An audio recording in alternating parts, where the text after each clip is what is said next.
What would you do if, midair, a stranger demanded you prove that the child in your arms was really yours? What if the simple act of traveling home became a public trial of your identity, your dignity, and your love for Monica Hayes, a young black mother on an ordinary flight? This unthinkable question became her reality. Holding her infant son, Noah, she expected turbulence in the skies, not turbulence in her soul. But when a flight attendant questioned whether she was truly his mother, and the confrontation spiraled into something larger. The cabin turned into a stage where race, bias, and love collided. Passengers whispered, cameras recorded. The world watched. This is not just a story about humiliation, it's a story about resilience, a mother's unshakable strength, and how one moment on a plane ignited a national conversation about dignity and justice. So, ask yourself, how far would you go to defend your truth? What would it take to turn pain into change? Stay with us as we unfold a journey that will stir your anger, break your heart, and restore your faith and courage. Don't forget to like, share, and subscribe so you never miss the stories that matter most. The morning began with a thin veil of cloud stretching across the Denver skyline.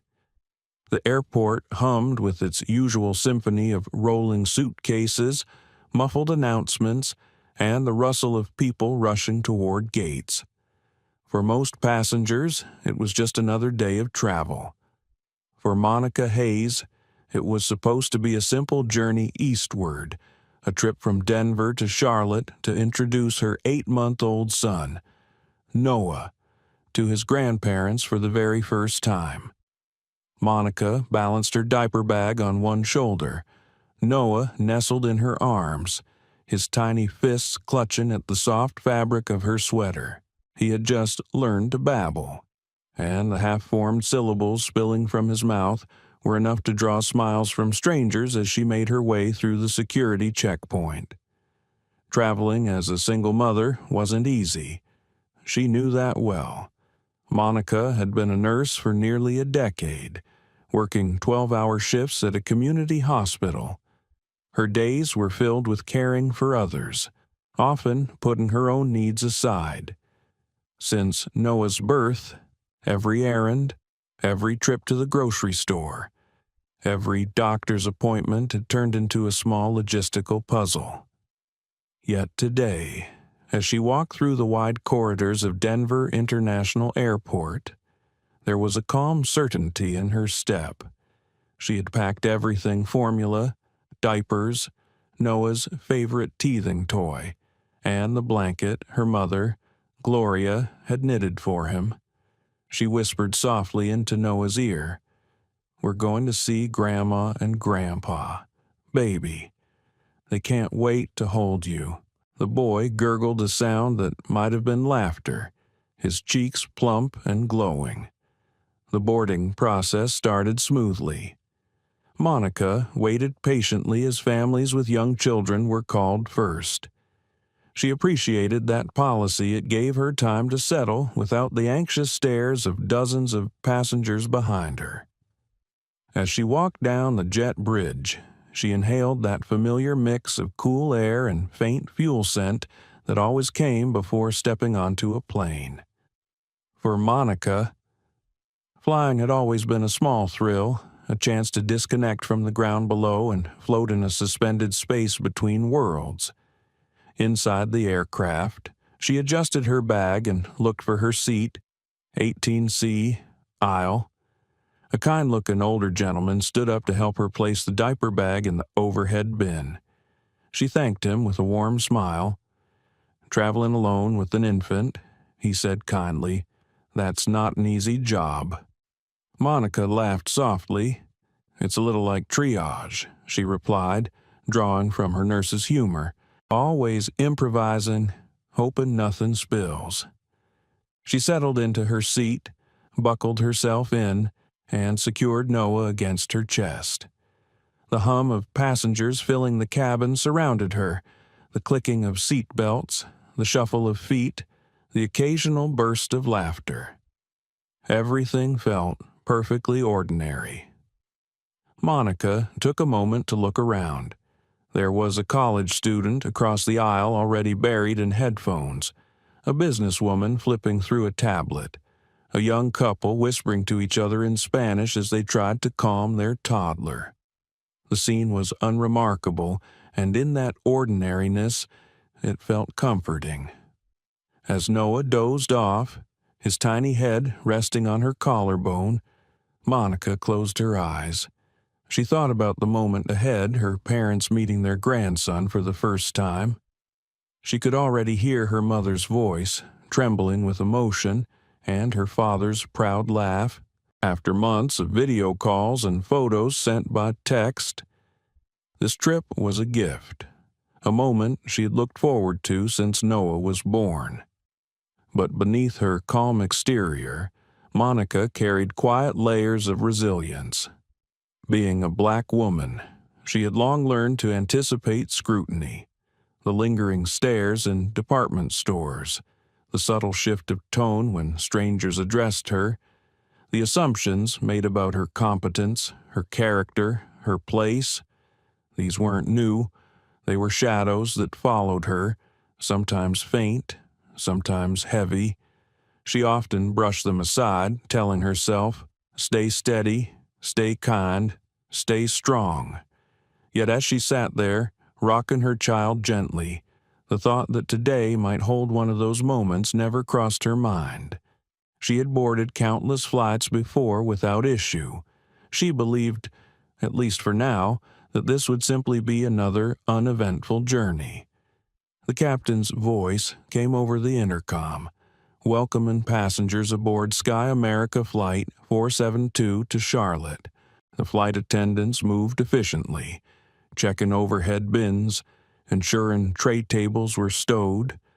Monica adjusted Noah's blanket and whispered again, "Almost there, sweetheart. Just a few hours, and you'll be in Grandma's arms." At that instant, Noah let out a sleepy sigh, and Monica felt a swell of gratitude. This was her son, her joy, her anchor in a life that often demanded too much. Traveling with him was never easy, but she embraced every challenge as proof of her strength, proof of the love that bound them together. For a brief moment, everything was perfect. Passengers around her prepared for takeoff. The engines rumbled in the distance, a low vibration that promised the skies ahead. Monica stroked Noah's cheek with her thumb, feeling his warmth. She imagined telling him one day about his first flight, about the way he drifted to sleep as the world outside prepared to lift off. She had no idea that in just minutes, the atmosphere inside the cabin would shift. That ordinary morning would twist into a confrontation she never expected. The flight that began as a bridge to family would soon become a battleground for dignity. And the quiet strength Monica carried, the kind she had drawn on for years, would soon be tested in front of strangers, cameras, and ultimately, the entire nation. The engines roared a little louder. Noah stirred but didn't wake. Monica kissed his forehead, steady and calm. A mother on her way home, unaware that history had already begun to write itself in the narrow aisle of seat 18C. The cabin lights dimmed slightly as the last few passengers boarded. The hum of conversations mixed with the occasional sound of overhead bins slamming shut. Monica shifted Noah in her arms, adjusting the soft-knit blanket around his tiny shoulders. He stirred, whimpered, then fell back into that light half-sleep babies often keep while the world bustles around them. Everything seemed to move in rhythm. A flight attendant at the front gave the usual reminder about seat belts. The click of buckles echoed row by row. People checked their phones one last time before airplane mode. Monica whispered to herself, "Smooth flight," That's all we need, just smooth and easy. Then it happened. A voice, firm yet clipped, cut through the ambient noise. "Ma'am, may I see some identification for your baby?" Monica turned her head slowly. Standing just a step away was a woman in the Navy uniform of Sky America. Her name tag read K. Doyle. The attendant's posture was rigid, chin slightly raised, eyes narrowed with suspicion rather than curiosity. Monica blinked, unsure if she had heard correctly. "I'm sorry," the attendant repeated, slower this time, as though speaking to someone unfamiliar with English. "I need to see some proof that this is your child, a birth certificate, or something official." Confusion surged through Monica. She adjusted Noah in her arms, his soft curls brushing against her chin. "He's my son," she said gently. The words half a statement, half a plea for sanity. Why would I need to prove that around her? Conversations hushed. The businesswoman with the tablet glanced up. The college student pulled one headphone aside. A mother across the aisle raised her eyebrows. The sense of ordinariness shattered in an instant, replaced by a sharp, uncomfortable spotlight aimed at seat 18C. The attendant's expression did not soften. "We've had cases," she said briskly. "Human trafficking. Children being taken by adults who are not their parents. It's protocol to ask when something doesn't look right. Something doesn't look right." The words echoed in Monica's mind, heavy as stones. She looked down at Noah's dark brown skin, then at her own. She felt the sting before she could name it. Her chest tightened. "I don't carry his birth certificate when I travel," Monica said, voice steady but quiet. "I have our tickets, our boarding passes. We went through security. My name is on everything." "That's not enough," Doyle replied. "For the safety of the child, I need something else." Noah stirred at the rising tension, letting out a small cry. Monica rocked him gently, whispering, "Shh, baby, it's okay." But inside, she was anything but calm. A man seated 2 rows ahead leaned back, his voice carrying easily. "Better safe than sorry," he said. "She should show something." Monica felt her face flush. She wanted to disappear into the seat, to shield Noah from every piercing gaze. She'd been here before, in different forms. The grocery store clerk who asked if she could really afford what she was buying. The patient who called her sweetheart instead of nurse. The landlord who hesitated before renting to her. Each moment had left small bruises, the kind you carry invisibly, but this was different. This was public, undeniable, unfolding in front of dozens of strangers. She tried to draw strength from her training as a nurse. In chaos, stay calm. In crisis, speak clearly. She looked up at Doyle, her voice firmer this time. "This is my son. His name is Noah Hayes. We're flying to Charlotte so he can meet his grandparents. I shouldn't have to prove that to you." The attendant crossed her arms. "Then perhaps we should ask the captain if we can proceed without documentation." The businesswoman across the aisle frowned. "Are you serious? Planes don't leave with birth certificates in hand. That's not how any of this works." Doyle's jaw tightened. "Ma'am, please stay out of this." The temperature in the cabin seemed to rise. Every movement, every whisper now circled Monica and Noah like a storm. Monica's palms dampened. She kissed her son's forehead, tasting salt from her own anxious sweat. Her heart pounded. She thought of her mother's advice. When the world doubts you, let your calmness speak louder than their noise. But calmness felt impossible under so many eyes, each one demanding she justify the bond between her and her own child. Monica glanced at the flight attendant again. There was no empathy in those eyes, only suspicion, and beneath it something unspoken yet deafening, something about skin, something about difference. Her inner voice battled itself. Should she raise her tone, demand respect, or keep soft, keep composed, so they wouldn't label her angry, hostile, threatening? Every option felt like a trap, every path a chance to confirm someone's prejudice. "I don't know what more you want from me," she said, her voice cracking slightly. "This is humiliating." Doyle didn't flinch. "Ma'am, if you cannot prove custody, we may need to escort you off the aircraft until the matter is resolved."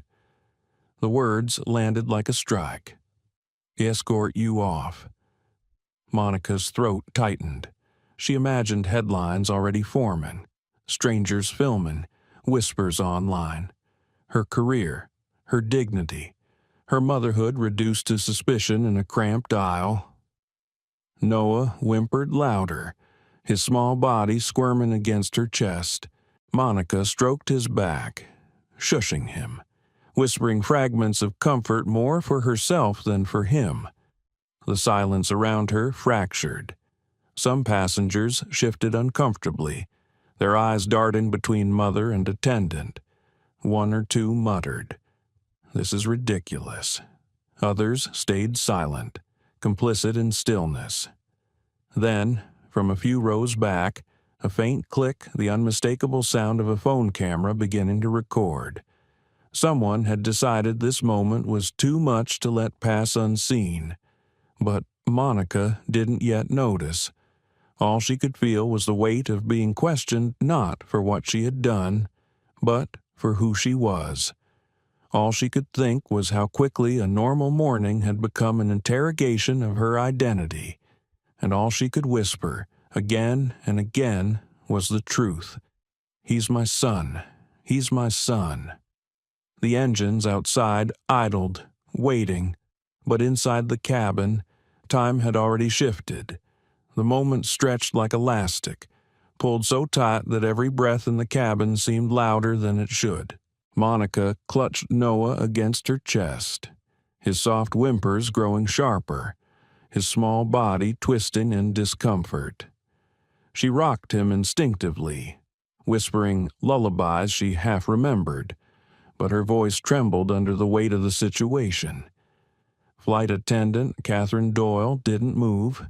She stood fixed in the narrow aisle, arms crossed, jaw locked, the posture of someone convinced she was right, of someone unwilling to bend. Passengers shifted in their seats. A man leaned out from across the aisle, irritation etched in his forehead. "Why don't you just let her be? She's got a baby. For God's sake." But another voice countered from a few rows up. "She should show something. We've all read the stories. It happens. Better safe than sorry." The words hit Monica like cold water. Better safe than sorry. As if her motherhood was a risk factor. As if her skin tone made her a suspect. She closed her eyes for a moment, tried to center herself the way she had on frantic nights in the hospital. In chaos, steady hands save lives. But steady hands could not shield her heart from humiliation. "I told you," Monica said, forcing calm into her voice. "This is my son. I don't have his birth certificate with me. I didn't know I needed to carry it to board a plane." Doyle's expression remained unmoved. "Without documentation, I cannot verify. The captain will need to be informed." The words sliced the air.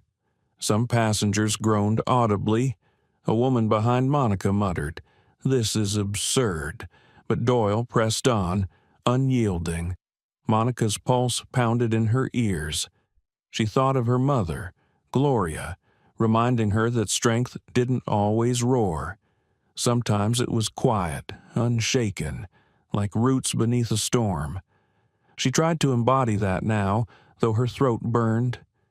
"Please," Monica whispered. "He's tired.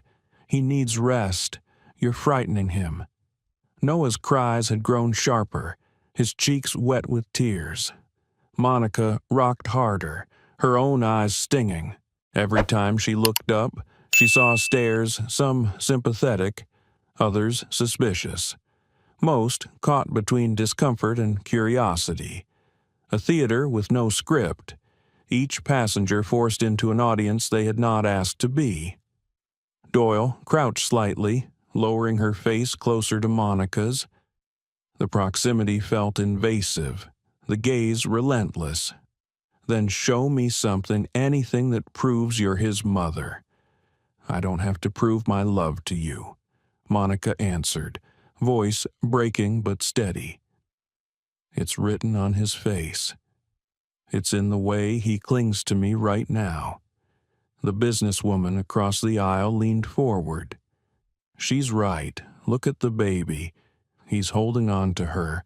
That's proof enough." The man who had spoken earlier shook his head. "You never know. It could be staged."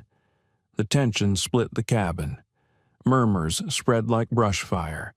Passengers exchanged looks, whispered judgments, created invisible lines between belief and doubt.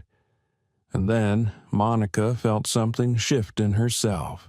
A deep unease gave way to a fire she could no longer hold back. She straightened her shoulders, tears still streaking her cheeks, but her eyes fierce.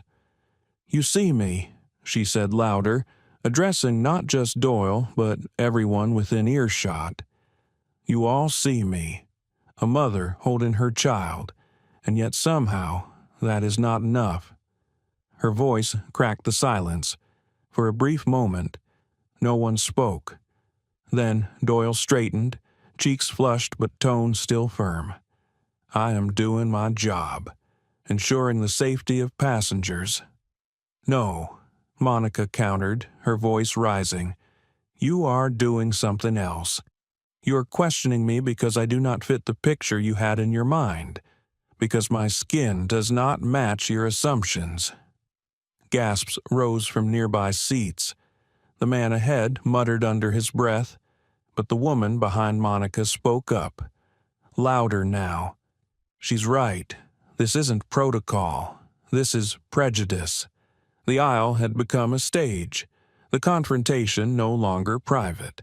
And from the corner, a small red light blinked the phone camera of Sofia Alvarez, recording everything. Monica noticed it now. The device angled from behind a headrest. A part of her recoiled at the thought of being filmed in such raw pain. Another part felt relief. Finally, someone bore witness. Finally, proof beyond her word against Doyle's authority. Noah's cries rang louder, echoing through the fuselage. Monica's rocking quickened, desperate to soothe him. "Shh, baby. It's okay. Mama's here." But even as she spoke, she wondered if those words still held power. Could she be here for him if a single person's suspicion could tear them apart mid-flight? The captain's voice came over the intercom, calm yet firm. "Flight attendants, please prepare the cabin for departure." Doyle didn't move. She stood blocking the aisle, eyes darting to the front, then back to Monica. "Captain, we may have an issue," she said into her walkie clipped to her vest. Murmurs turned into frustration. Someone shouted, "Just let the plane take off." Another voice called, "Stop harassing her," but others stayed silent, their silence cutting deeper than the harshest words. Monica's heart thudded. She pictured herself being escorted off, headlines branding her not as a mother, but as a suspect. She pictured Noah, confused and crying, while strangers debated her worthiness. She whispered to herself, steadying her voice, "Hold on, Monica, hold on." Then she looked up, tears drying into resolve. "If you need to call someone, call them. I will not be silent while you treat me this way. My son deserves better. I deserve better." Doyle's lips parted, a retort ready, but hesitation flickered. Perhaps it was the murmuring crowd. Perhaps it was the blinking camera light capturing every word. Perhaps it was Monica's unwavering gaze, unbroken despite exhaustion. For the first time, Doyle stepped back slightly, though her expression remained tight. "I'll speak with the captain." She turned and walked briskly toward the front. A breath Monica hadn't realized she was holding escaped. She slumped against the seat, rocking Noah until his cries softened into hiccups. The businesswoman across the aisle touched her arm lightly. "You don't deserve this. None of this." Monica nodded faintly, words trapped in her throat. She wanted to thank her, to say something more, but exhaustion weighed heavy. Behind her, whispers rippled, some sympathetic, some skeptical. The split remained, and above it all, the silent recording continued, framing a story that would soon stretch far beyond this cabin. Monica closed her eyes, pressing her cheek against Noah's soft hair. She thought of Charlotte, of her parents waiting with open arms, of the joy that should have filled this day.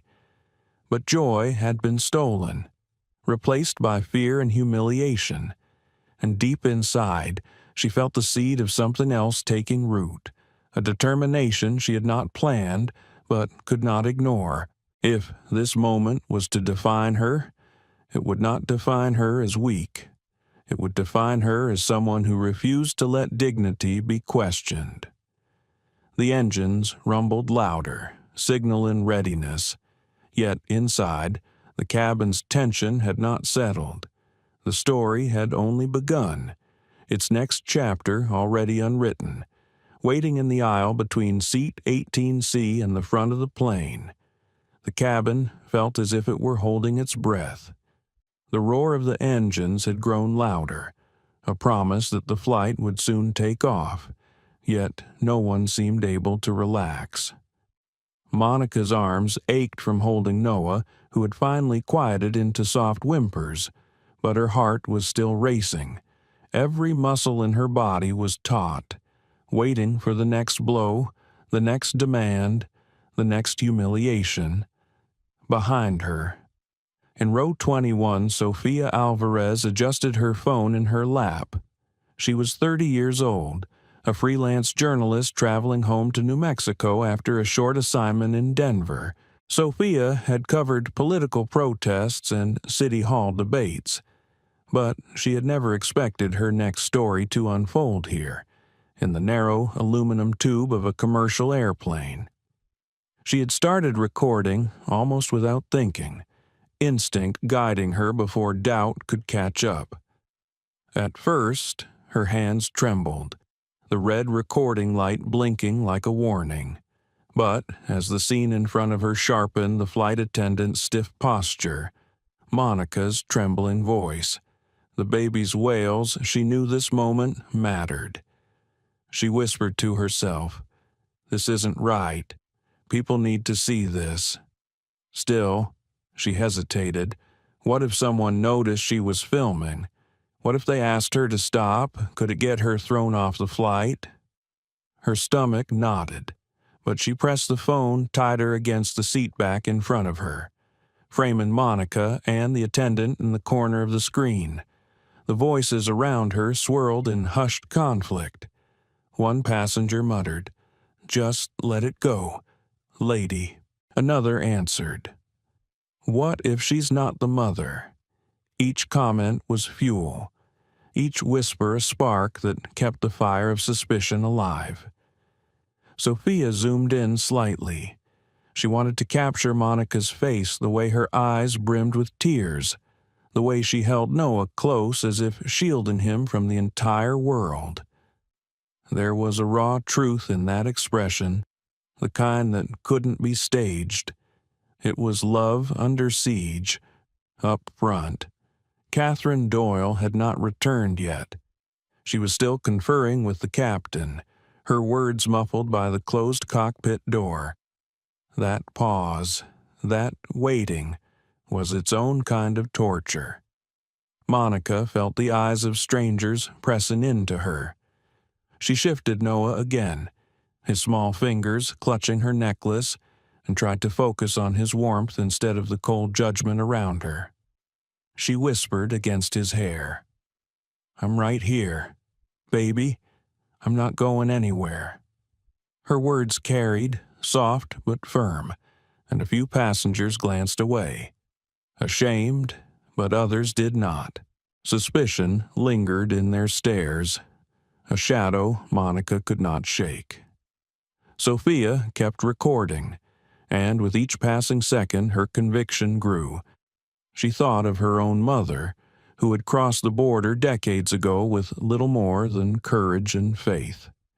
She remembered stories of being stopped in grocery stores, asked if her little brother was really her son because his complexion was lighter. Those memories burned in her chest. This wasn't just Monica's story. It was hers too. It was every woman's who had been forced to prove her worth, her motherhood, her belonging. Her finger hovered over the pause button for just a second. She wondered, should she intervene instead of only filming? Should she stand and speak? But the fear of authority weighed heavy.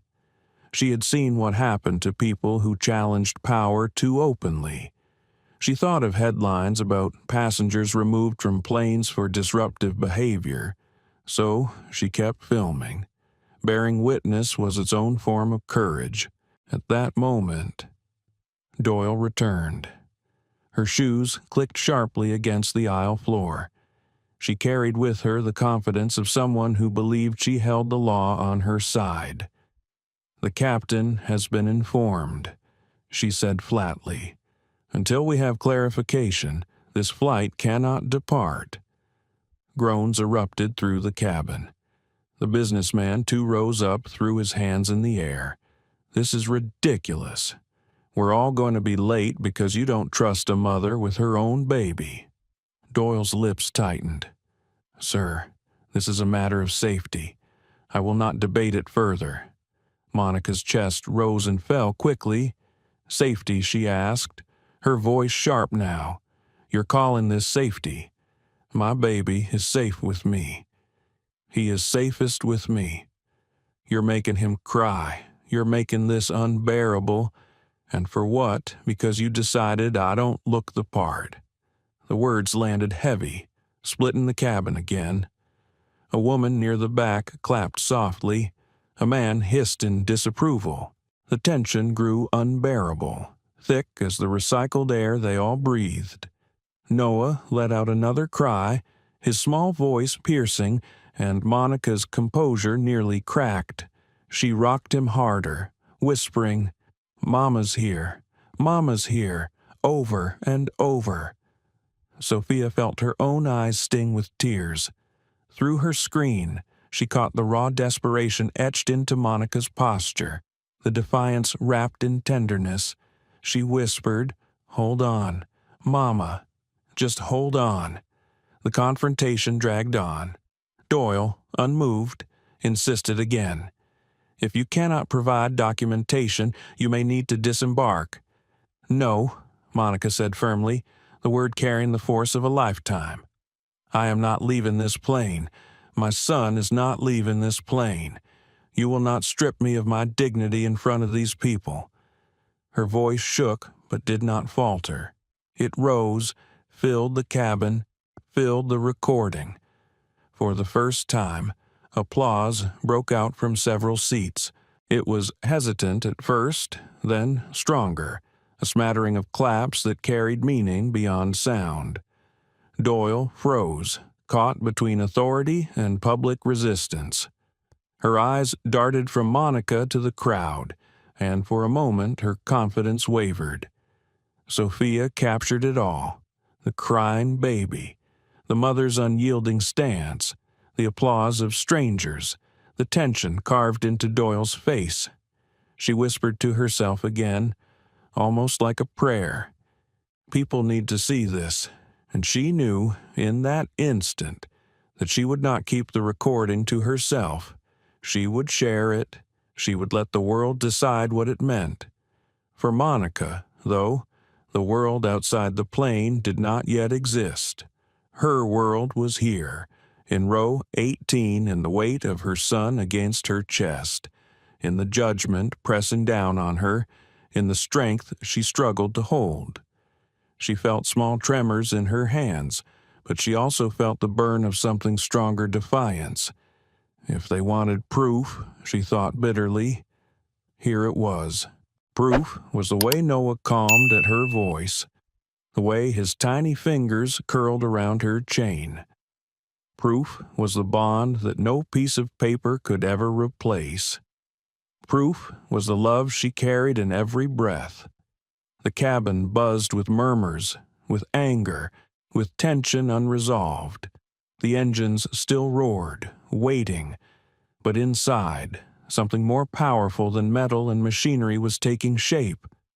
A story was unfolding, one that would not remain inside this fuselage for long. And as Sophia's phone kept recording, history quietly pressed the red circle at the bottom of the screen. The cabin had become an arena of silence broken only by scattered whispers and the restless hum of the engines outside. Monica sat frozen in her seat. Noah pressed tight against her chest, her arms aching but unrelenting.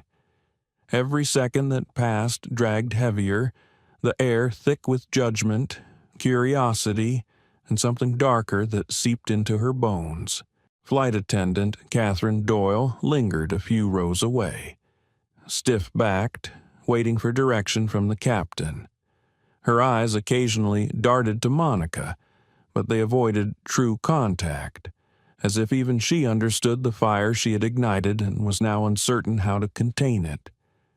Noah whimpered softly. His earlier cries having exhausted him.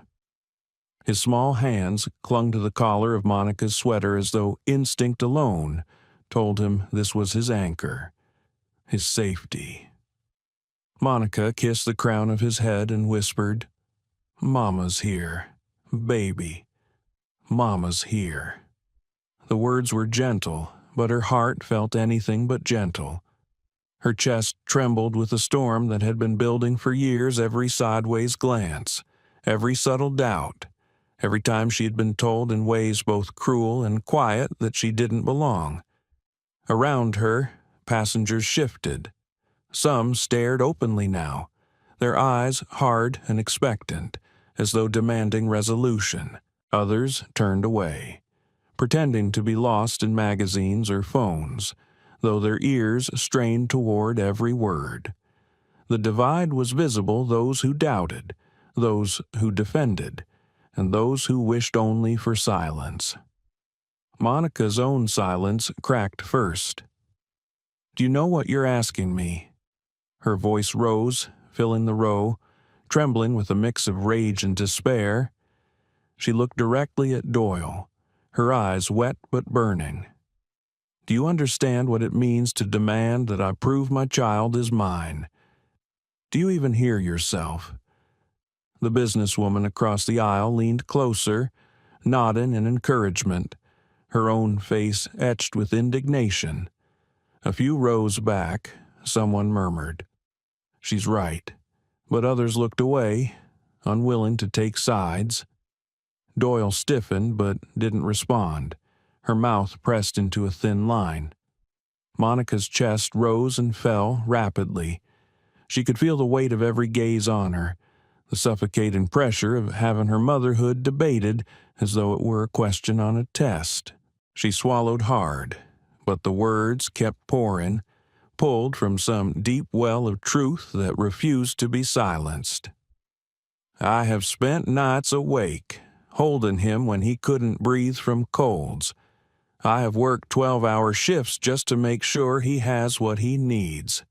I have sung to him until my throat ached just to help him fall asleep. And now, You stand here and tell me that none of that matters because my face doesn't fit your idea of a mother." Her words echoed down the aisle. A few people clapped softly, hesitant but supportive. The sound emboldened her. "I am tired," she continued, her voice cracking, "of having to prove who I am. To strangers, to officials, to anyone who looks at me and decides I don't belong, I am his mother, and I should not have to carry a piece of paper to convince you of that truth."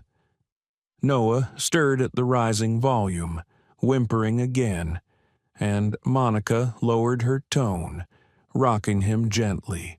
Tears rolled down her cheeks, but her back stayed straight, her eyes unflinching. Sofia Alvarez's phone caught every second. From behind the seat back, her camera recorded Monica's trembling hands, her fiery eyes, the way the baby's small fist tangled in her necklace as if to anchor her. Sofia's own throat tightened. She whispered under her breath, "Yes, tell them. Don't let them silence you." The tension in the cabin shifted. Some passengers nodded openly now, emboldened by Monica's stand. The businessman who had earlier sided with Doyle cleared his throat and muttered, "Maybe she's right. This has gone too far." Others remained resistant, arms crossed, eyes narrowed, unwilling to release their suspicion. But the power of Monica's words had cracked the silence. She turned slightly, not just to Doyle now, but to the cabin itself. "Look at him," she said, gesturing to Noah. "Look at how he clings to me, how he calms when I whisper. That is love. That is proof. And if you can't see it, if you need paper to validate it, then the problem is not me. The problem is you." The applause was louder this time, scattered across the rows but unmistakable. Doyle's face flushed crimson, her composure faltering. For the first time, she seemed uncertain, her authority slipping as the passenger's support shifted toward Monica. Still, she pressed on. "Ma'am, you need to calm down." The phrase struck Monica like a slap. She almost laughed, the sound bitter and sharp. "Calm down," she repeated, her voice rising. "You question my motherhood, threaten to take me off this flight, humiliate me in front of strangers, and now you tell me to calm down. No, not this time. I will not be calm for your comfort." A cheer broke out from somewhere in the back, joined by clapping, joined by murmurs of agreement. The tide was turning. Noah began to fuss again, his cries mingling with the noise, and Monica held him closer, whispering into his ear. Her whisper was meant for him, but the cabin heard every word. "Mama's here. Baby, Mama's not going anywhere. No one's taking you away from me." The sound carried like a vow, like a shield cast over her son.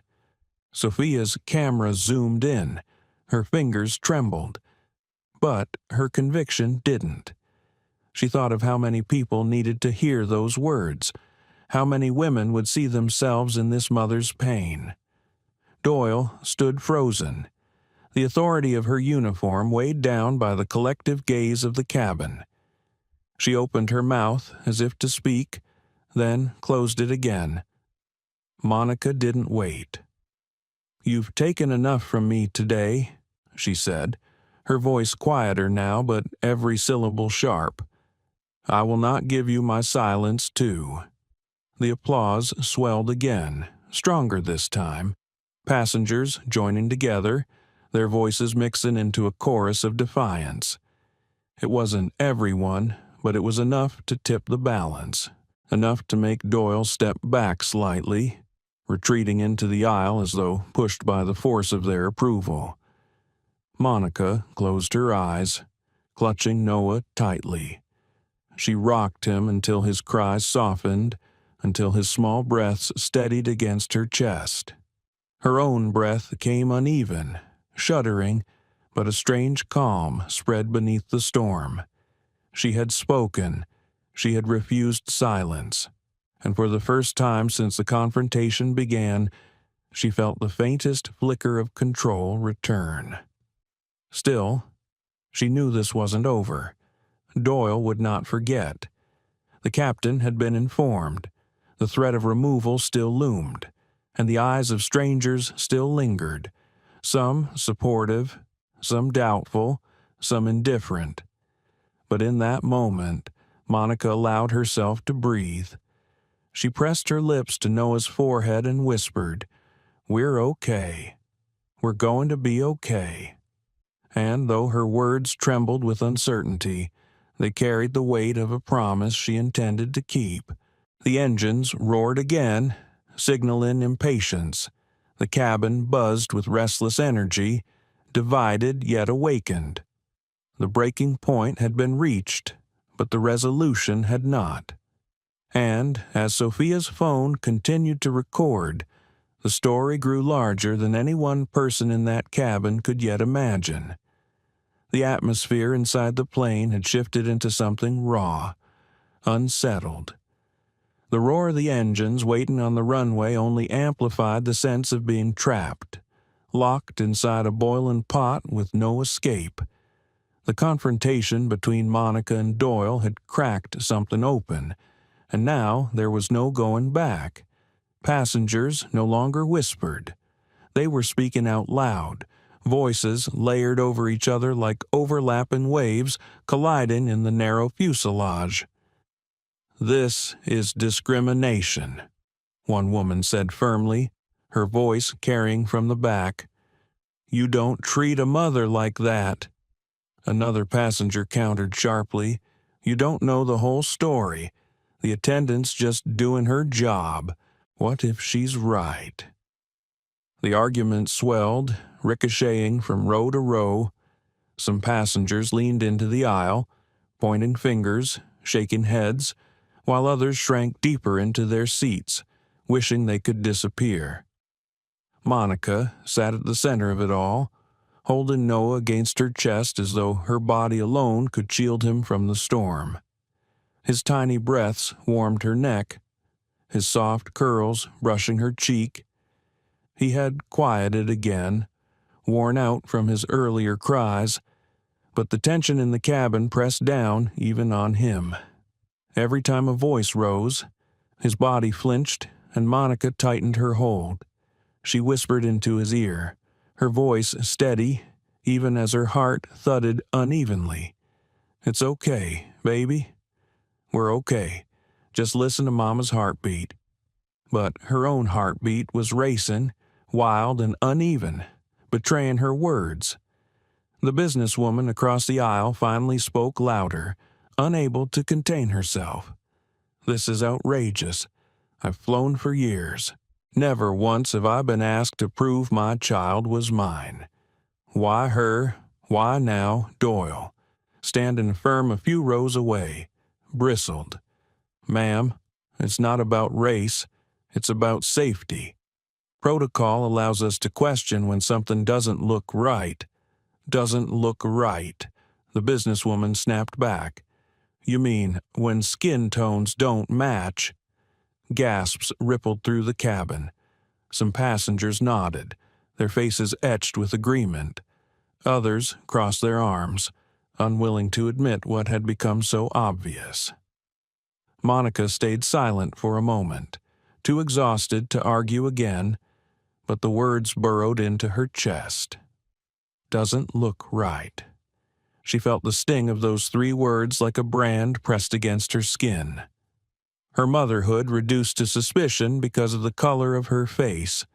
Sophia Alvarez kept her phone steady, recording every second. Her fingers trembled, but her focus sharpened. She zoomed in slightly on Doyle, then back to Monica, capturing the clash not just of 2 individuals but of 2 truths colliding in plain view. The businessman who had earlier defended Doyle stood abruptly, his voice cut through the growing noise. "Look, maybe the attendant's overreacting, but it's not fair to make this about race. They're just following procedure." Monica looked up then, her eyes locking on him. Her voice was calm, but heavy with weight. "Procedure. Show me the handbook that says mothers must carry papers to prove their children belong to them. Show me where it says love requires documentation." The businessman faltered, words catching in his throat. He sat back down quickly, muttering under his breath. The divide deepened. Some passengers clapped softly at Monica's words. Others shook their heads. The tension pulsed like static electricity, every seat charged with opinion. The captain's voice broke through the intercom, calm but clipped. "Ladies and gentlemen, please remain seated. We are addressing a situation before departure." The words did little to calm the cabin. If anything, they hardened the lines between passengers. Voices rose again, some defending Monica, others siding with Doyle, and still others demanding simply to take off. In the middle of it all, Monica fought to steady her breath. She felt her insides waver between collapse and fire. She thought of her parents waiting in Charlotte, of the joy they should have shared upon meeting Noah. She thought of every sacrifice she had made to give her son a life of dignity, of safety, and now, on this plane, she was being forced to fight for that dignity in front of strangers. Her inner voice whispered conflicting thoughts. One begged her to stay calm, not to escalate further. Another demanded she scream, shout, let every passenger know the depth of her pain. Both voices clashed, leaving her trembling in silence. Noah shifted in her arms, his eyes half open, his thumb curling instinctively toward his mouth. That small, innocent gesture grounded her. She stroked his back and whispered, "You're my proof. That's all I'll ever need." Sophia caught those words on camera, too. Her own chest tightened, tears pricking her eyes. She felt the weight of the moment, not just as a journalist, but as a daughter, as someone who had seen her own mother's quiet battles against disbelief. The murmurs continued. A man near the back shouted, "This is about race, whether you want to admit it or not." Another snapped back, "You don't accuse people like that without proof." The cabin had become a courtroom without walls. Each passenger a juror, each voice a verdict. And Monica, unwillingly, was placed on trial. She felt her throat tighten, her eyes sting. She wanted to disappear, but she knew she couldn't. She wanted to fight, but she feared the cost. She closed her eyes, swaying slightly with Noah in her arms, caught between despair and determination. The applause came again, louder this time, more unified. Not everyone clapped, but enough. The sound filled the cabin, drowning out the arguments, pressing Doyle into silence. For the first time, Doyle's posture shifted, her certainty cracked, her authority rattled by the force of public defiance. She glanced toward the front, uncertain, then back at Monica, her mouth opening but no words forming. Monica seized the moment.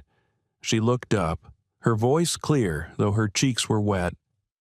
"I am not leaving this plane. My son is not leaving this plane.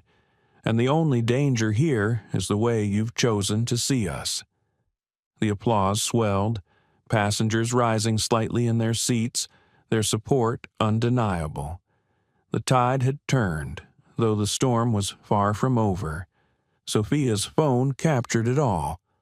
She knew, deep down, that this recording would leave the cabin long before the plane ever touched down. Monica lowered her gaze, pressing her lips against Noah's head. She whispered, almost too soft to hear, "We're going to make it, baby. We're going to make it." And though the fight wasn't finished, though the outcome remained uncertain, the strength in her voice was undeniable. The cabin was divided, but Monica was no longer alone. The murmurs in the cabin had grown into a restless buzz when the cockpit door finally opened. The sight of the captain stepping into the aisle sent a ripple of silence through the plane. Authority had arrived, tall in his pressed uniform, his pilot's cap tilted slightly, his face stern with the weight of command. Captain Richard Coleman was not a man who often raised his voice. Years in the air had taught him the power of calm authority, but as he stood at the front of the aisle, scanning the divided faces of the passengers, he knew calm alone would not be enough. "Ladies and gentlemen," he began, his voice deep, steady, and practiced for moments of turbulence, "I've been informed there's a situation on board." The tension crackled. All eyes turned to Monica, then back to Doyle, then to the captain. Monica felt her throat tighten as his gaze met hers. She held Noah closer, his small body pressed against her chest like a shield. Her voice, though trembling, carried clearly. "There should not be a situation. I am simply a mother holding her child." Gasps of agreement and murmurs of dissent echoed from the rows. The captain raised a hand for silence, but the crowd did not quiet easily. Doyle stepped forward, eager to regain control. "Captain, this passenger refuses to provide documentation proving the baby is hers. For the safety of the flight, I requested verification." The captain studied Doyle's expression, then turned back to Monica. His eyes narrowed slightly, not with suspicion, but with careful consideration. "Ma'am, can you tell me your name?" "Monica Hayes," she answered softly. "And this is your child." She lifted Noah slightly, her arms aching from the hours of tension. "This is my son, Noah." Her voice cracked, but she forced herself to hold his gaze. She would not waver, not now. The captain nodded once, slowly, but Doyle cut in sharply. "Sir, she has no documents. I cannot confirm her claim." Monica felt her chest tighten, heat rushing up her neck. She wanted to scream, but she steadied herself. Her inner voice wrestled, pulling her in two directions. One voice begged her to beg, to plead for mercy, to avoid further humiliation. The other voice burned hotter, demanding she stand, that she let no one strip away her dignity. She chose the second voice. "Captain," she said, her words clear despite the tremor beneath them, "I should not have to carry proof that I am his mother. My love for him is proof. His cries when I am gone are proof. His peace when I hold him is proof. Please, look at him. Look at how he holds on to me." As if on cue. Noah stirred, letting out a small whimper before tucking his face into the curve of her neck.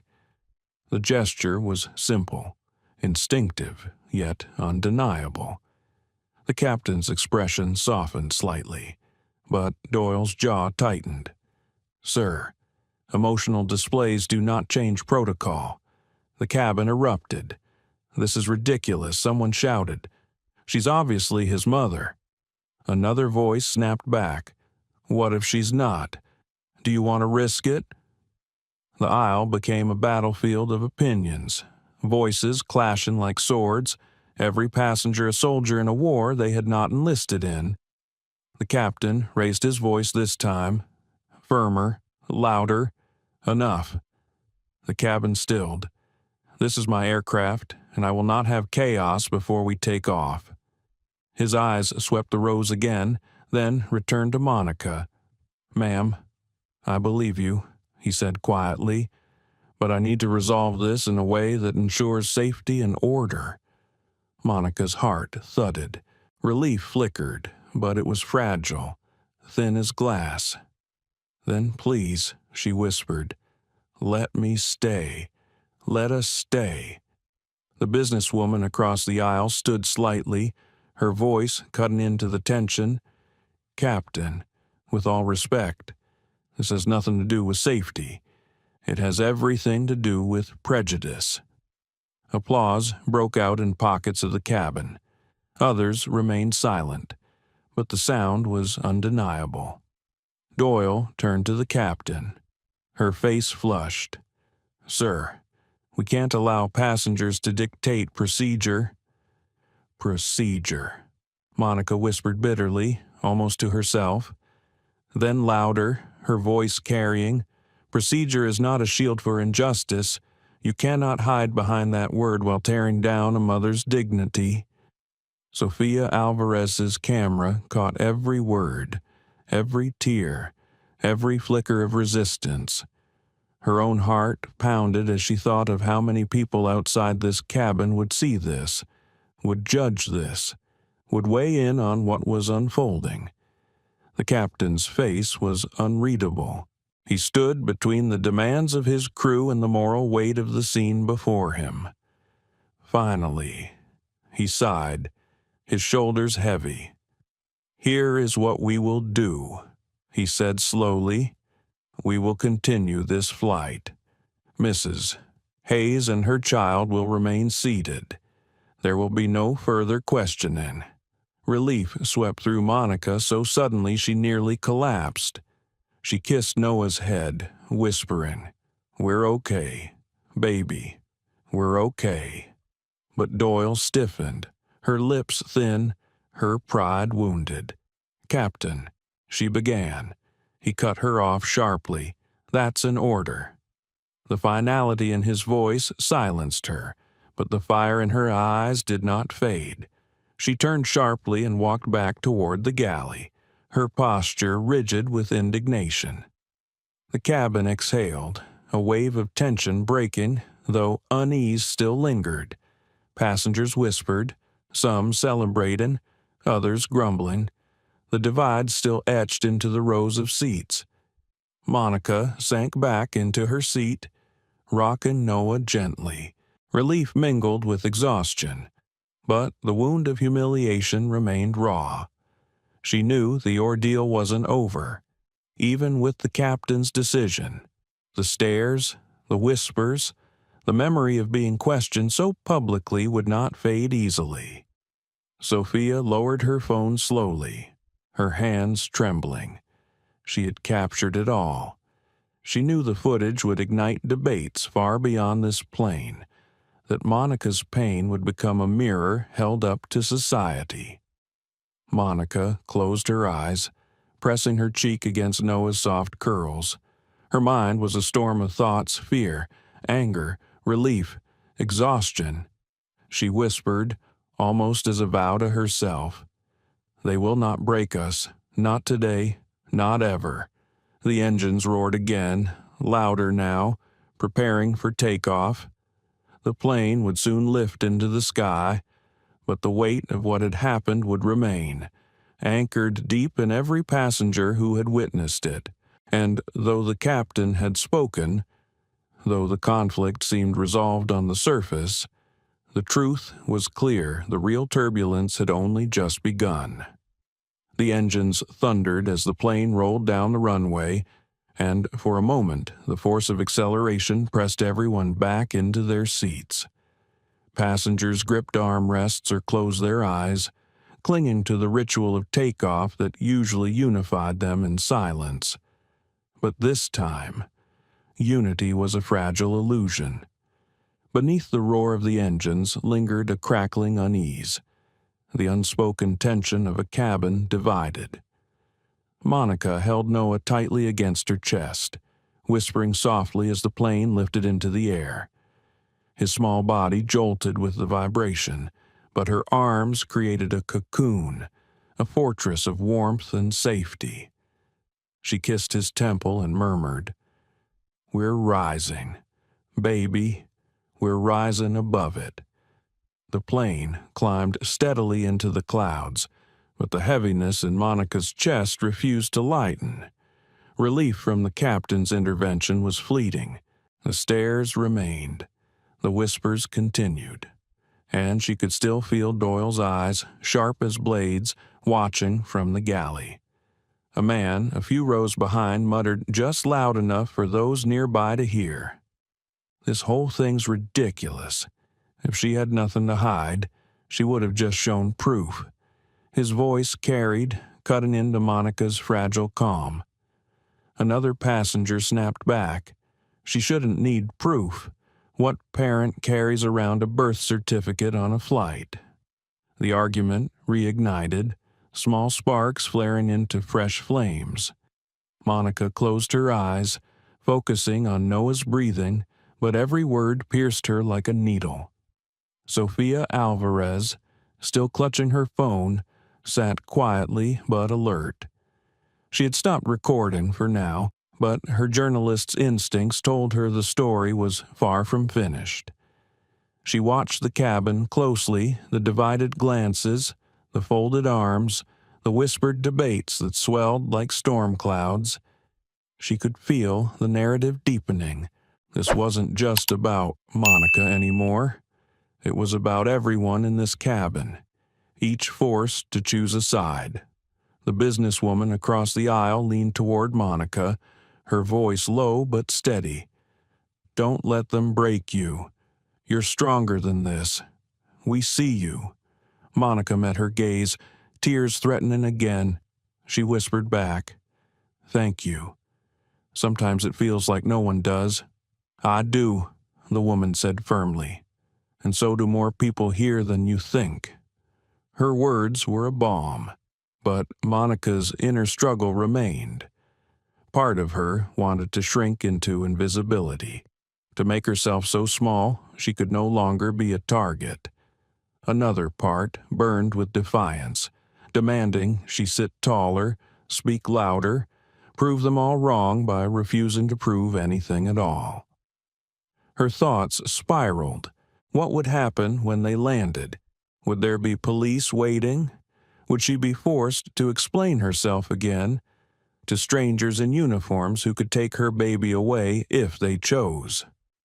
The fear made her chest ache, but she forced herself to breathe deeply, to anchor herself in the steady rise and fall of Noah's tiny body against her own. The flight attendants moved through the aisles with forced composure, serving drinks and snacks as though nothing had happened. But even their smiles felt brittle, their voices strained. Passengers tested them with sharp questions, some defending Monica, others pressing for justification. One man asked coldly, "So is that your airline's policy now, to accuse mothers on sight?" The attendant faltered, her eyes flicking nervously toward Doyle before mumbling, "Sir, we can't comment on that." The exchange only deepened the divide. The cabin buzzed with tension, louder now than the drone of the engines. Monica shifted in her seat, rocking Noah gently. Her mind wandered through memories, each one colliding with the present. She remembered the night Noah was born, the way his first cry had pierced the hospital room and filled her with an unshakable sense of purpose. She remembered the exhaustion of long shifts at the hospital, holding other people's loved ones together while her own child waited for her arms. She remembered the first time a stranger had asked if Noah was really hers, the sting of disbelief wrapped in polite curiosity. Each memory layered over the next until she felt suffocated by the patterned suspicion, doubt, judgment, and now, here at 35,000 feet, the pattern had burst into full display for an entire plane of strangers. Sophia pulled out a notebook, scribbling observations even as she kept her phone nearby. She wrote down words that had pierced her "doesn't look right," "procedure," "calm down," words that carried more weight than their syllables suggested. She underlined them twice, her pen digging into the paper. She glanced at Monica again. There was something extraordinary in the way the woman sat, her posture both weary and unyielding, her arms trembling but unbreakable around her son. Sophia thought of her own mother, of how she had once rocked her through storms of doubt and fear, whispering courage into her bones. She felt a swell of responsibility. This story was bigger than her role as a journalist. It was about telling the truth so others could not deny it. Noah stirred, letting out a soft cry, and Monica shifted him to nurse. The act was intimate, instinctive, but she felt the burn of stares. She could almost hear the thoughts swirling judgment from some, pity from others, quiet support from a few. She lowered her gaze, focusing on her son, whispering soothing words that were as much for herself as for him. "Mama's here. Baby, always here." The businesswoman leaned over again, her eyes fierce now. "If they come for you when we land, I'll stand with you." The promise struck Monica with unexpected force. Her throat tightened, gratitude mixing with disbelief. She nodded quickly, too choked with emotion to answer. The minutes dragged. The cabin, though quieter now, still vibrated with division. Small arguments flared and faded, passengers shifting in discomfort. Every small bump of turbulence felt heavier, as though the air itself carried the weight of conflict. Doyle reappeared briefly, her face stiff, her eyes scanning the cabin like a soldier surveying contested ground. She avoided Monica's gaze but lingered near her row longer than necessary, her presence a reminder that the battle was not truly finished. Monica met her glance once, unflinching. Their eyes locked for a fraction of a second, and in that exchange lived an ocean of unspoken words, accusation, defiance, exhaustion, pride. Then Doyle moved on, her shoes clicking sharply against the floor. Monica exhaled slowly. Pressing her cheek to Noah's head, she whispered again, "We're almost there, baby. Just hold on." The captain's voice broke through the intercom once more, steady but clipped. "Ladies and gentlemen, we ask that you remain calm and respectful for the remainder of this flight. We are en route to Charlotte and expect a safe arrival." His words were meant as reassurance, but to Monica they felt like a warning. She could not shake the fear that Charlotte would not bring safety, only another confrontation. Her mind rehearsed scenarios: being escorted off the plane, being questioned, being separated from Noah even for a moment. Each thought was a blade slicing deeper into her chest. Still, she held him tighter, kissed his soft curls, and whispered her vow once more. "No one is taking you from me. No one." The plane sliced through the clouds, steady and unrelenting. But inside the cabin, turbulence remained emotional, human, unavoidable. And as the hours stretched on, the divide among passengers grew sharper, every glance a judgment, every whisper a verdict. Monica sat in the center of it all, silent now, her strength coiled tight, her love for her son her only anchor. The wheels touched down with a jolt, and the cabin rattled as the plane roared down the runway. For most passengers, the landing was a moment of relief, the end of confinement, the promise of stretching legs and finding solid ground. But for Monica Hayes, it felt like the beginning of something heavier. Her grip on Noah tightened as the plane slowed to a crawl. He had finally drifted into deeper sleep, his small breaths warm against her neck. But Monica's body remained tense, her pulse racing. She kissed his head and whispered, "We made it. Baby, but we're not done yet." The captain's voice came over the intercom, calm and practiced. "Ladies and gentlemen, welcome to Charlotte. Please remain seated until the seatbelt sign is turned off. Passengers rustled in their seats, unbuckling belts before the sign had even dimmed, pulling bags from overhead bins, chattering about connections and families waiting at baggage claim. But beneath the ordinary post-flight shuffle, Monica felt eyes still fixed on her, some with sympathy, others with suspicion, some simply curious. Sofia Alvarez sat 2 rows back, her phone clutched tightly in her hand. She had filmed everything she could without drawing attention. Now her stomach churned with the weight of what might come next. She had seen the stiff whispers among flight attendants as they disappeared into the galley during descent. She had noticed the way Doyle avoided Monica's row but spoke in hushed tones to her colleagues. Sophia's instincts told her this wasn't over. The seatbelt sign chimed off, and the usual scramble began. Passengers squeezed into the aisle, tugging bags, jostling for position. Monica stayed seated, rocking Noah gently, waiting. She didn't want to be crushed in the rush. She didn't want to move until she had no choice. Then she saw them. Through the small gap between passengers, as the door to the jet bridge opened, 2 uniformed airport police officers stepped inside.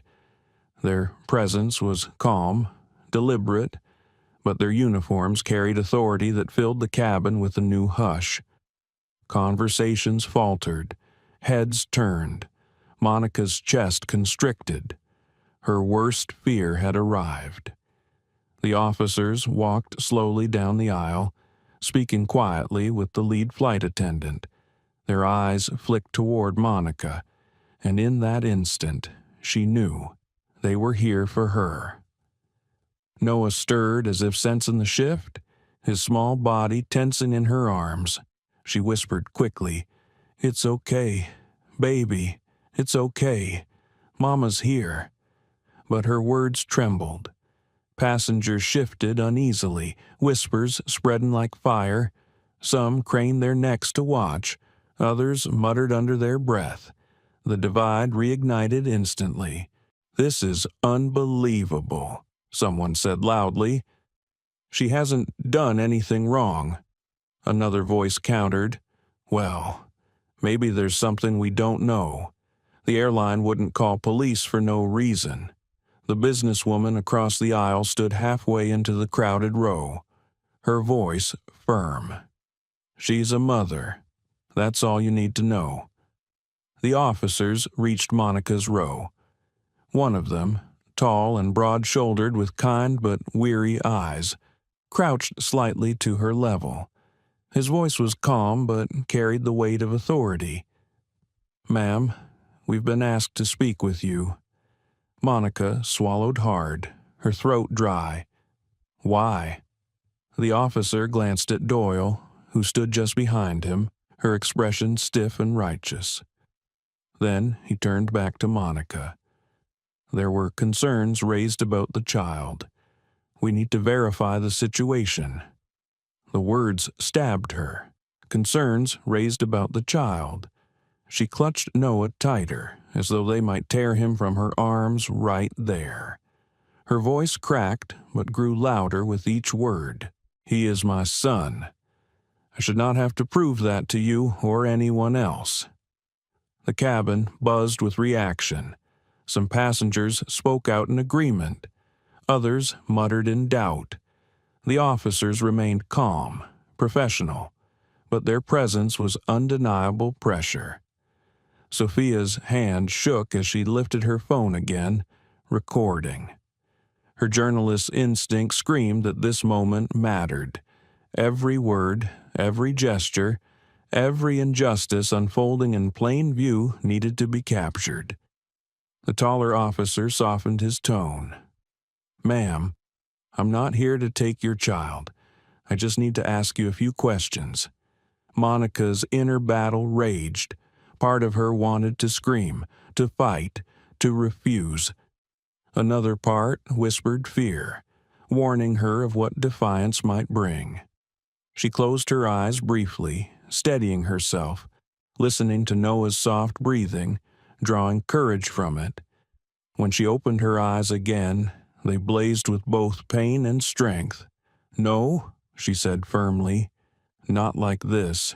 Not in front of strangers, as though my motherhood is a crime to be investigated." The businesswoman placed a hand on the officer's shoulder. "This is wrong. You see how he clings to her. You see the truth right in front of you." Passengers erupted again. Some clapped, some shouted, some argued. The aisle became a chorus of divided voices, echoing judgment and defense in equal measure. The captain appeared at the front of the cabin, his face taut with strain. He moved toward the scene, his voice stern. "Everyone needs to calm down. Let the officers do their job." Monica's heart pounded. Calm down. She had heard those words before, words meant to silence her, to smother her fire. She shook her head, tears burning her cheeks. "I will not calm down when my dignity is being stripped from me." Her voice rang through the cabin, silencing even some of the loudest murmurs. Noah stirred, whimpered, then tucked his face against her neck. She kissed his hair and whispered, "I've got you. Baby, no one's taken you." The officers exchanged a glance. The taller one sighed, rubbing his forehead. "Ma'am, we need to resolve this. Can you please step off the plane with us? We can talk privately, away from everyone." The suggestion was gentle, but Monica felt the trap in it. Off the plane, without witnesses, without allies, her voice might be drowned, her truth dismissed. Here, in front of these passengers, her story had weight, her words had witnesses. "No," she said again, her voice firm, her arms locked around Noah. "I will not leave this plane, not unless every passenger here understands exactly why you're taking me." The businesswoman clapped her hands loudly, defiantly. "That's right. We'll stand with you." Several passengers joined in, their applause filling the cabin. Doyle's face flushed red, her fists clenched at her sides. "This is chaos. She's manipulating everyone." Sophia rose halfway from her seat, camera still steady. Her voice rang out. "No, she is surviving, and the world deserves to see it." The officers hesitated, caught between orders and the undeniable reality unfolding before them. They looked at the captain, then back at Monica. The cabin held its breath, the air thick with anticipation. Monica's voice softened, but the fire in it remained. "You will not humiliate me again. You will not make me prove what love already shows. This child is mine, and the problem is not me. The problem is that you refuse to see it." The applause was thunderous now, echoing through the fuselage. Some passengers still sat silent, but the momentum had shifted. The cabin was no longer divided evenly. The scales tipped toward Monica, her defiance igniting courage in others. The taller officer straightened, his jaw tight. He looked at Doyle, then at the captain, then back at Monica. Finally, he nodded once. "We're done here." Relief crashed over Monica like a wave, but exhaustion weighed her down. She rocked Noah gently, whispering, "We're safe, baby. We're safe for now." As passengers began filing out, some touched her shoulder, some whispered words of support, others simply met her eyes with silent understanding. But Monica knew the fight was far from over. Outside this plane waited a world still ready to question her, still ready to doubt her. Yet tonight, here in this cabin, she had stood her ground, and she had not been alone. The air in the terminal felt heavier than usual as Monica stepped off the plane. Noah stirred in her arms, blinking against the harsh fluorescent lights. The relief of leaving the cabin was fleeting. The memories of the humiliation lingered with every step, shadows clinging to her even as she moved forward. Passengers streamed around her, rushing toward baggage claim or connections. But a few slowed, stealing glances at her with lingering sympathy. Others whispered quickly, avoiding her gaze as though acknowledging her would draw them into controversy.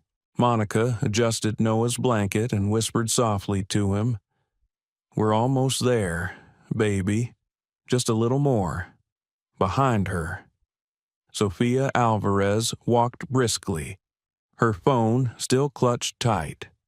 She had already started uploading the first clips, her fingers flying across the screen as she typed captions and context. The signal lagged in the crowded terminal, but she knew once the footage left her device, it would spread like wildfire. She had covered political rallies and city protests, but this felt different. This was raw, personal, and painfully human. Within minutes, her phone buzzed, notifications poured in, the first ripples of engagement turning into waves. Friends and colleagues shared her post. Strangers commented with outrage or skepticism. Her pulse quickened. She glanced ahead at Monica, walking with quiet dignity despite exhaustion, and whispered to herself, "The world will see you. They will hear you." Monica had no idea her story was already slipping beyond her control. She focused only on reaching her parents, on placing Noah into the arms of family who would cradle him without doubt. Yet, as she walked through the terminal, her phone in her pocket vibrated again and again. She ignored it, too drained to face whatever awaited in those messages. Outside the gate, the businesswoman who had stood by her approached gently. "Do you need help finding baggage claim? Or maybe just someone to walk with you a bit?" Monica's eyes welled, and she nodded. "Thank you, I'd like that." The woman smiled softly. "My name's Karen. By the way, Monica," she replied, shifting Noah carefully. "And this is Noah." Karen reached out a hand, brushing Noah's tiny fingers. "He's beautiful, and so lucky to have you." The words pierced Monica's heart. Gratitude swelled, but so did sadness. Why did it take strangers standing up for her to validate what should have been obvious? Why was her motherhood ever in question as they walked? Sofia caught up, hesitant. "Monica." Monica turned, her eyes wary but not unkind. "I'm Sofia. I was recording on the plane." Monica stiffened slightly, clutching Noah closer. "You recorded me, yes?" Sofia said quickly, her voice urgent, "but not to exploit you. I wanted people to see what happened. They need to understand what you endured. The video is already spreading. Thousands have seen it. Soon it'll be millions." Monica's chest tightened. The thought of strangers watching her humiliation made her stomach turn. But another thought cut through. If the world saw, maybe they would finally believe. Maybe no one could dismiss it as exaggeration or misunderstanding. Why, she whispered, "Because this isn't just about you," Sofia said gently. "It's about every mother who has been doubted, every person questioned because of their skin. You were strong when they tried to break you. That matters." Monica's mind wrestled. She wanted privacy, silence, a chance to heal. But she also knew silence was what injustice thrived on. She nodded slowly. "Then tell it right. Don't let them twist it. I promise," Sofia replied. Hours later, in a small house tucked into a quiet Charlotte neighborhood, Monica finally arrived at her parents' doorstep. The moment Gloria opened the door, tears streamed down her cheeks. She pulled her daughter into a fierce embrace, careful not to crush Noah between them. "My baby," Gloria whispered. "You made it." Monica collapsed into her mother's arms, the weight of the day pouring out at once. For the first time since the ordeal began, she allowed herself to sob openly.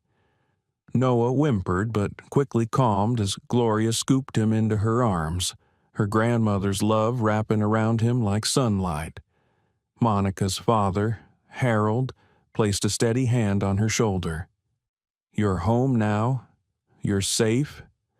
But safety was fragile. That night, as Monica sat at the kitchen table, sipping tea her mother had made, her phone buzzed relentlessly. She finally opened it and froze. Her face filled the screen, her voice, trembling but strong, declaring, "This child is mine, and the problem is not me. The problem is that you refuse to see it."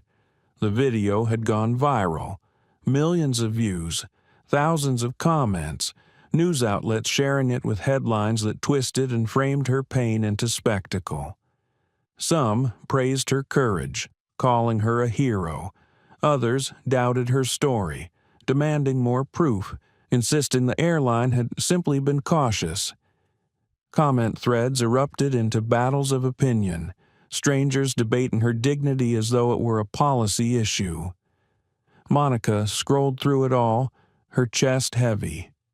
She whispered, "They don't even know me. They don't know Noah." Her father set his hand over hers. "They know enough. They saw you stand. They saw the truth." Her mother's voice was sharper, edged with fury. "They should never have doubted you in the first place. They humiliated you, and now the world feeds on it like entertainment. But you didn't bow. You stood tall." Monica wanted to believe those words, but exhaustion weighed on her soul. She carried the burden of not just surviving but also representing something larger than herself. It was a heavy mantle, one she hadn't chosen. Meanwhile, Sophia's footage dominated headlines. Television anchors debated whether the airline had overstepped, whether race had played a role, whether mothers should carry proof of parenthood when traveling. Advocacy groups spoke out. Lawyers weighed in. The airline released a vague statement promising to review procedures but stopped short of apology. And, through it all, Monica sat in her parents' kitchen, rocking Noah in her arms, feeling both seen and stripped bare. She whispered into his tiny ear, words meant as a prayer and a promise.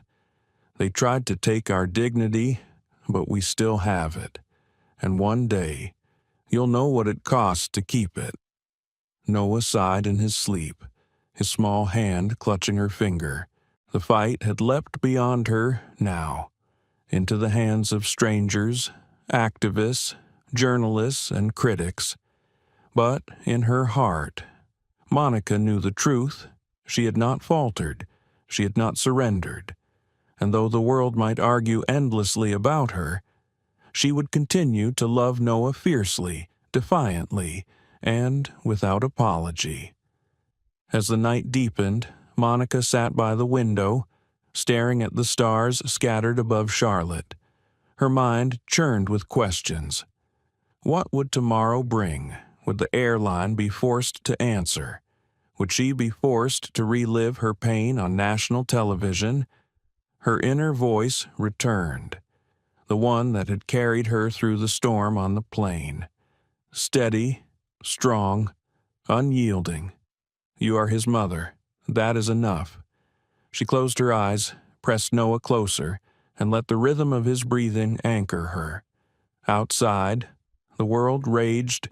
Inside, love held steady. The morning after the flight felt surreal for Monica Hayes. She woke in her childhood bedroom, the familiar lavender curtains drawn against the Carolina sun.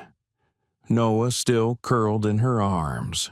For a fleeting second, She almost believed it had been a nightmare.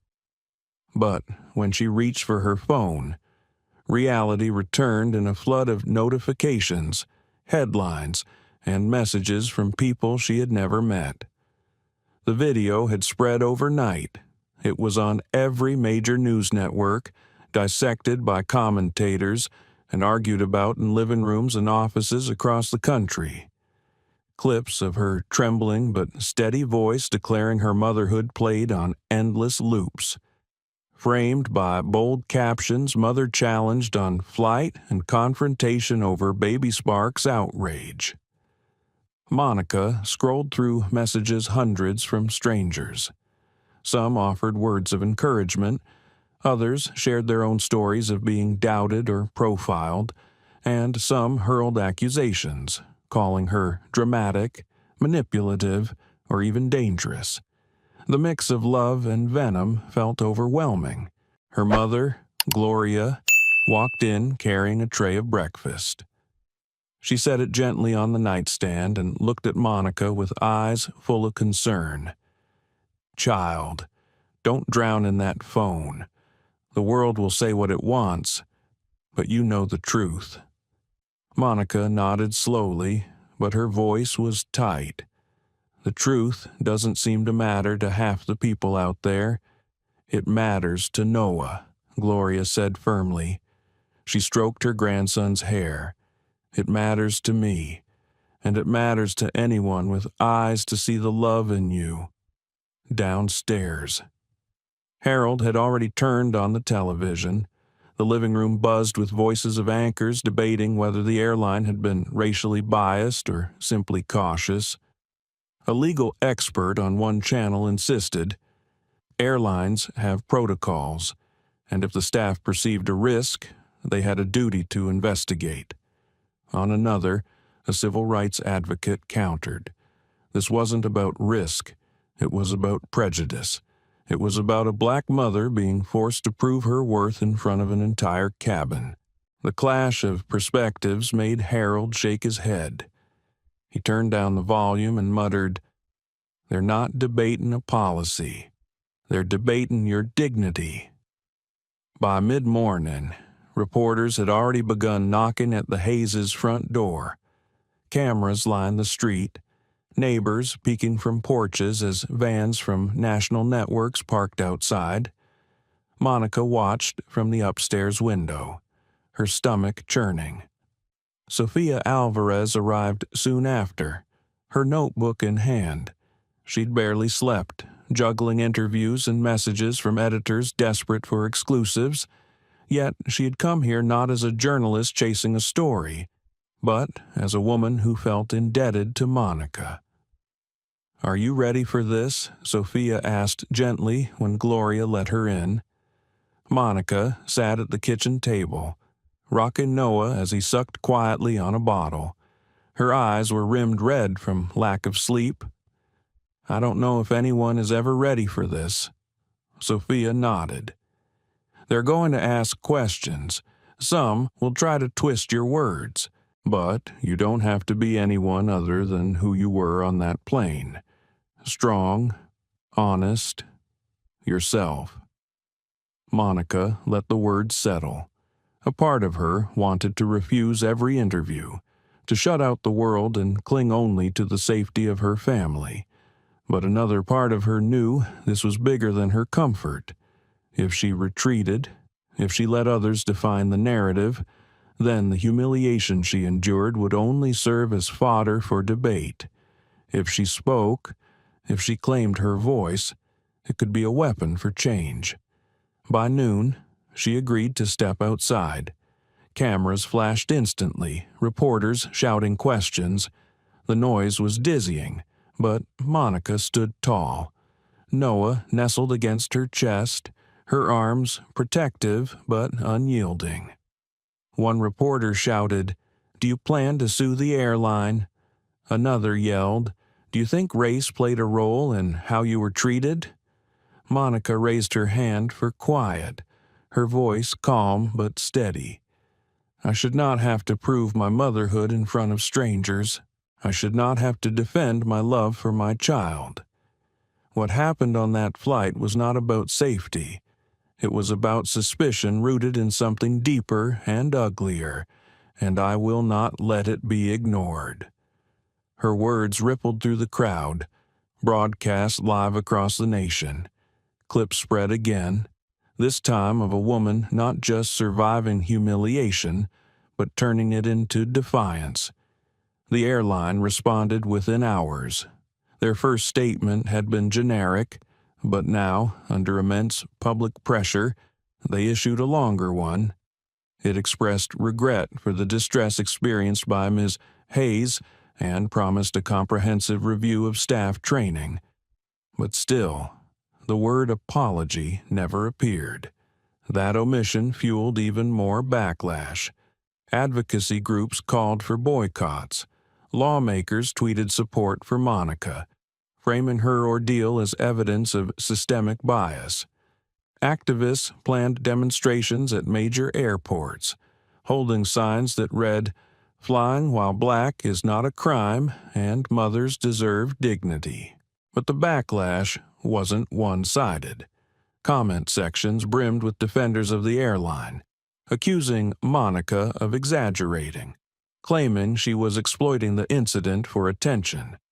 Some insisted that flight attendants faced impossible decisions and had only acted out of caution. The divide grew sharper, the story no longer just Monica's but a symbol in a broader war of perception. That night, exhausted but restless, Monica sat alone on the porch while Noah slept inside. The cicadas buzzed in the Carolina twilight, and she closed her eyes, trying to quiet the storm in her head. Why me, she thought. Why did this have to happen to me? Her mind answered with flashes of the flight, the accusation in Doyle's eyes, the whispers of passengers, the police uniforms pressing into the aisle. She remembered the way Noah had clung to her, trusting without question, loving without condition, and she knew the answer, because silence would have been easier, because too many others had endured quietly, because this time she had refused to bow. Gloria joined her on the porch, carrying 2 cups of tea. She handed one to her daughter and sat in the rocking chair beside her. "You didn't choose this storm, Monica, but you can choose what you do in it." Monica sipped slowly, her voice low. "I just wanted to take my son on a plane. I didn't ask to become a symbol. No one asks for it," Gloria replied. "But sometimes life puts the weight of change on the ones strong enough to carry it." Monica's eyes filled with tears, but she nodded. She felt the truth in her mother's words, even as the burden pressed heavier on her shoulders. Across town, in a boardroom lit by sterile fluorescent light, airline executives gathered in crisis. The CEO, Richard Coleman, sat stiffly at the head of the table, flanked by lawyers and public relations officers. They debated strategy, weighing risks, calculating costs. To them, Monica was a problem to manage, a threat to brand image and quarterly earnings. But in her parents' home, Monica wasn't thinking about corporate strategies. She was thinking about Noah's future. She was thinking about how one day he would ask why strangers had doubted their bond, why his first flight had become a battlefield. And she wanted to be able to answer, because we stood up, because we didn't let them erase us. As the night deepened, Monica rocked Noah again, whispering promises into his tiny ear, promises of safety, of dignity, of a future where his identity would not be questioned as hers had been. The world outside was noisy with debate, but inside, in that quiet room, love was louder, and Monica vowed that no matter how fierce the backlash became, she would not let it silence her. Weeks passed, but the storm did not fade. The video of Monica Hayes on Flight 482 continued to circulate. appearing on morning shows, late-night segments, and social media feeds across the globe. Her face had become familiar to millions, her trembling but unbroken voice etched into public memory. For Monica, the attention was both empowering and suffocating. Each day brought new interviews, new calls from advocacy groups, and new requests to speak at rallies. Some treated her as a hero, a symbol of resistance and dignity. Others treated her as a spectacle, dissecting her every word, questioning her motives, demanding explanations that went far beyond what she had lived. One afternoon, while Noah napped in his crib, Monica sat at the kitchen table with Sofia Alvarez. Stacks of papers, letters of support, and invitations to events spread between them. Monica rubbed her temples, her exhaustion plain. "I'm not an activist," she murmured. "I'm just a mother who wanted to get home." Sofia leaned forward, her eyes steady. "You're a mother who refused to be silenced. That's what makes you powerful. You didn't choose this, but you have the chance to turn your pain into something that helps others. And that is rare." Monica let the words sink in. She thought of her mother Gloria's voice, urging her to carry the weight life had handed her. She thought of Noah's tiny fingers clutching hers, trusting her to build a safer world. Slowly, she nodded. The airline could no longer ignore the crisis. Public outrage had fueled boycotts, and lawmakers were demanding answers. Under mounting pressure, CEO Richard Coleman announced he would step down, citing a need for new leadership to guide the company forward. His resignation dominated headlines, sparking debate about accountability at the highest levels. Replacing him was Elena Marquez, a seasoned executive known for her empathy and reform-driven leadership. She wasted no time addressing the controversy. In her first press conference, she spoke directly to Monica's ordeal. No parent should be forced to prove their love under suspicion and humiliation. Elena declared, "We failed Monica Hayes, and in failing her, we failed every passenger who expects dignity when they fly with us." That changes now. For the first time, the word apology was spoken, not in vague corporate term, but in human ones. Elena reached out to Monica personally, requesting a meeting. When the day came, Monica walked into the gleaming glass headquarters of the airline with Noah in her arms and Sofia at her side. Cameras followed her every step, but she moved with quiet resolve. Inside a sunlit conference room, Elena stood waiting. She was poised but warm, her hands unclasped, her voice genuine as she greeted Monica. "Thank you for coming," Elena said, "and thank you for your courage. What happened to you was wrong. I'm here not only to say sorry, but to ask how we can make sure this never happens again." Monica studied her carefully, searching for sincerity. She saw no defensiveness, no attempt to minimize. She saw a woman willing to listen. "I don't need your apology," Monica replied softly. "I need change. I need to know that no other mother will feel the way I felt on that plane, that no child will see their parent treated like a criminal for loving them." Elena nodded, her expression firm. "Then let's build that change together." What followed was unprecedented. The airline created a new Passenger Dignity Council, inviting Monica to serve as chair.